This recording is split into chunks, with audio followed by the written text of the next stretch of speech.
কারণ এই সামসটা প্রচন্ড ইম্পর্টেন্ট। একটা সামস যদি ভালো করে শিখতে পারো তাহলে কমপ্লিট সামসটা বুঝতে পারবে। সামসটাই বলেছে যে সিঙ্গাপুর যেতে আমার খরচ হবে 9,275 সিঙ্গাপুর ডলার, দুবাই যেতে আমার খরচ হবে 10,000 দেরহাম, থাইল্যান্ড যেতে আমার খরচ হবে 40,000 VAT. As a Indian citizen আমার কাছে 1,00,000 আইএনআর রয়েছে।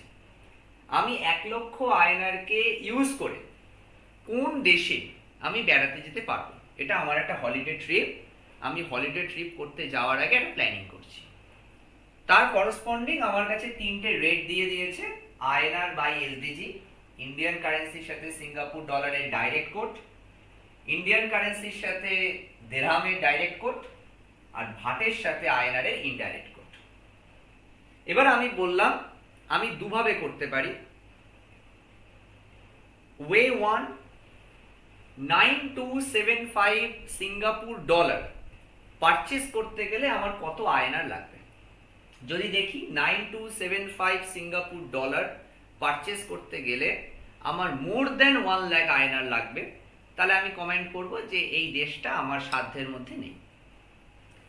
সেকেন্ড, অন্যভাবে কি করতে পারি, যে 1,00,000 আইএনআর দিয়ে আমি কত ডলার কিনতে পারবো।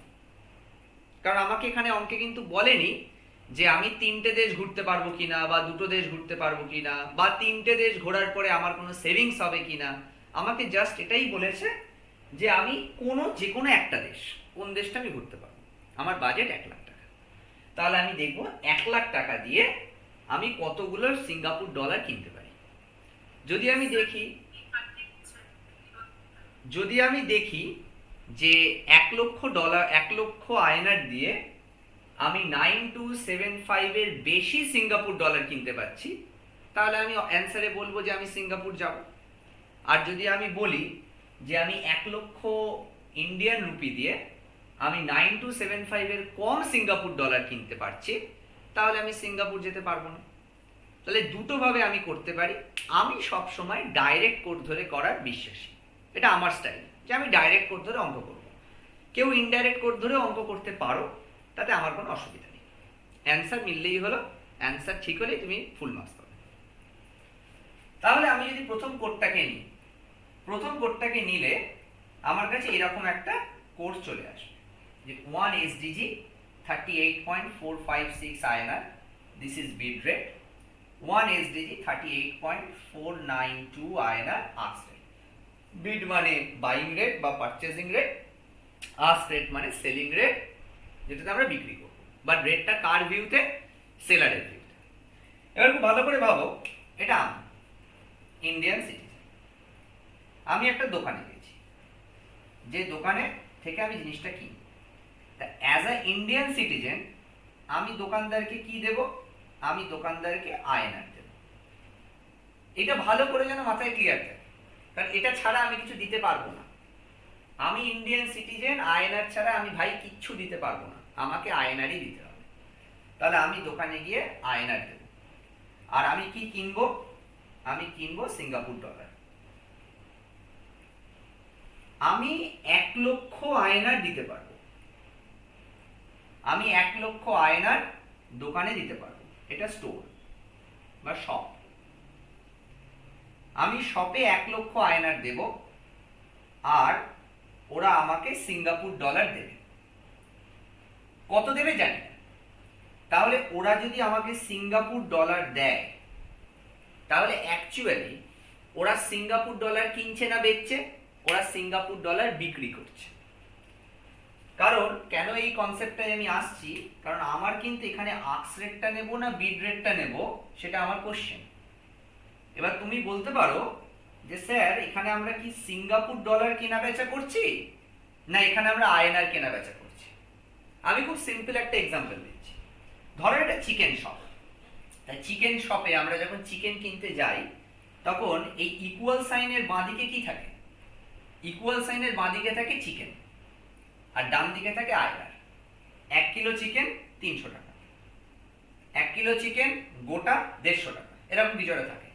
তো আমাদের বাঁদিকে যেটা থাকে, ইকুয়াল টু সাইনের বাঁদিকে যেটা থাকে, কারণ এক্সামে তুমি ভুলে যেতেই পারো, এই কোডটা দেখে বলতেই পারো যে স্যার আমি এটা এসডিজি কেনা বেচা করবো না আয়নার কেনা বেচা করবো, কারণ এক হাতে যখন আমি এসডিজি বেচছি অন্য হাতে আমি আয়নার কিনছি। এক হাতে যখন আমি এসডিজি বেচছি তখন আমি অন্য হাতে আয়নার কিনছি।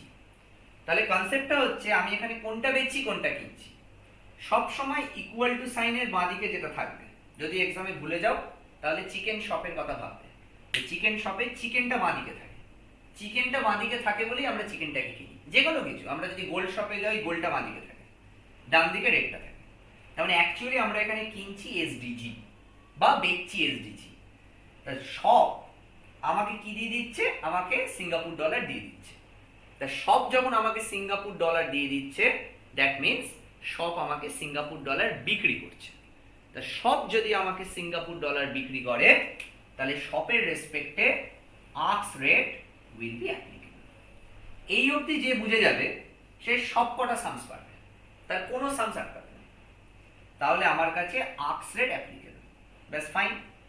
তাহলে এবার কি আমি খুব ইজিলি বুঝে যাচ্ছি, আমি ইজিলি বুঝছি যে আমি যদি 38.492 আয়নার দিই, দোকানে যদি 38.492 আয়নার দিই, তার বিনিময়ে আমি 1 সিঙ্গাপুর ডলার পাবো।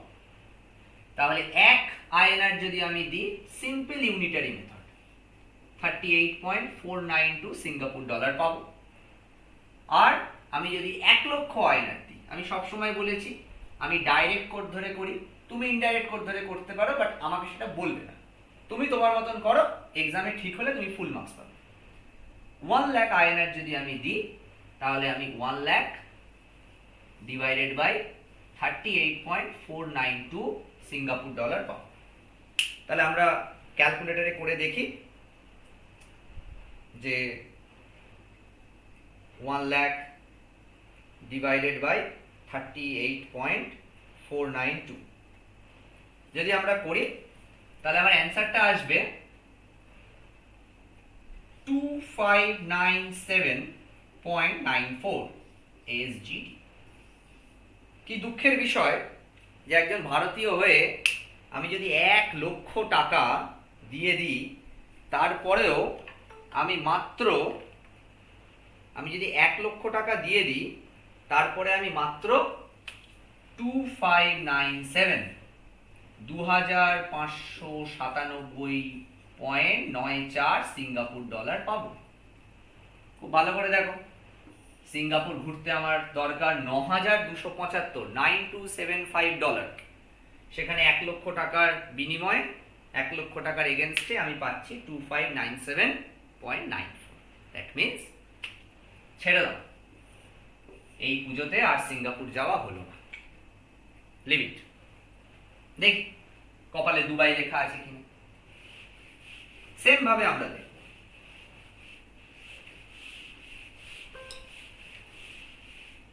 দুবাই রেট ডাইরেক্ট কোড দিয়েছে, তার মানে arcs rate will be applicable. তার মানে 1 AD ইকুয়াল টু 20.95 আয়নার। উল্টো ভাবে লিখি, 20.95 আয়নার যদি দোকানে দিই 1 দিরহাম পাবো। 1 আয়নার যদি দোকানে দিই 1/20.95 দিরহাম পাবো। 1 লাখ আয়নার দিয়ে দেখি, 1 লাখ বাই 20.95 দিরহাম। ক্যালকুলেট করো, আমিও করি। 1 লাখ ডিভাইডেড বাই 20.95 4773.26 4773.26। ছি ছি ছি ছি। আর ভারতীয় হয়ে এসব ঘোরার কথা, স্বপ্নের কথা স্বপ্নেই রাখ। 1 লক্ষ টাকা দিয়ে মাত্র 4773 দিরহাম পাওয়া যাচ্ছে, যেখানে দুবাই ঘুরতে গেলে আমার 10,000 দিরহাম দরকার। ছেড়ে দাও দুবাই পরের জন্য, দুবাই ট্রিপও ক্যান্সেল। তাহলে পড়ে রইল থাইল্যান্ড। তাহলে অ্যান্সার লিখে দিতে পারবে যে থাইল্যান্ড ট্রিপই যাব, কিন্তু আমি কোশ্চেন এমনও দিতে পারি বা কোশ্চেন এমনও হতে পারে কে কি করছে কেউ জানে না। এক্সামে ধরো কোশ্চেন এলো যেখানে অ্যান্সার হয়তো হবে যে কোনো দেশেই ঘুরতে যাওয়া যাবে না। তাই এই ধরনের রিস্ক কখনো কেউ নেবে না যে থাইল্যান্ডটা পড়ে আছে মানে থাইল্যান্ডটাই হবে না, থাইল্যান্ডটা করে দেখতে হবে। দেখি, কারণ পড়াটা তো শুধু এক্সামের জন্য নয়, ইন ফিউচার কারেন্সি এক্সচেঞ্জ করতেও এই কনসেপ্টটা কাজে লাগবে। বিকজ থাইল্যান্ডের কোডটা ইনডাইরেক্ট কোড দেওয়া আছে। আগে দেখি ইনডাইরেক্ট কোড কি কোড দেওয়া আছে। থাইল্যান্ডের কোডটা দেওয়া আছে ভাট বাই আইএনআর 0.464/98। তাহলে অ্যাকচুয়ালি আমি কেন এটাকে ইনডাইরেক্ট বলছি, কেন আমি এইটাকে জয়েন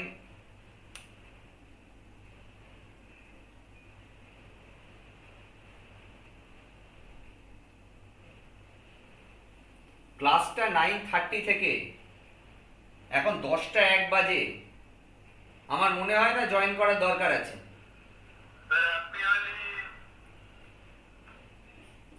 জয়েন করার দরকার না থাকলে জয়েন করো না, ক্লাসটাকে ডিস্টার্ব করো না। আরে আমি ক্লাসটা দেখিনি স্যার, নেট ছিল না আমার। So this is the code VAT by আয়নার। এই কোডটাকে যদি আমি ভাঙি তাহলে কি পেতে পারি? এই কোডটাকে যদি আমি ভাঙি তাহলে এই কোডটা থেকে আমি পাচ্ছি 1 আয়নার ইকুয়াল টু 0.464 ভাট, 1 আয়নার ইকুয়াল টু 0.498 ভাট। তাহলে প্রবলেমটা কোথায়? প্রবলেমটা হচ্ছে এই রেটটা, এই জিনিসটা আয়নার এর রেট। কিসের রেট? আয়নার এর রেট। তাহলে খুব ভালো করে দেখো,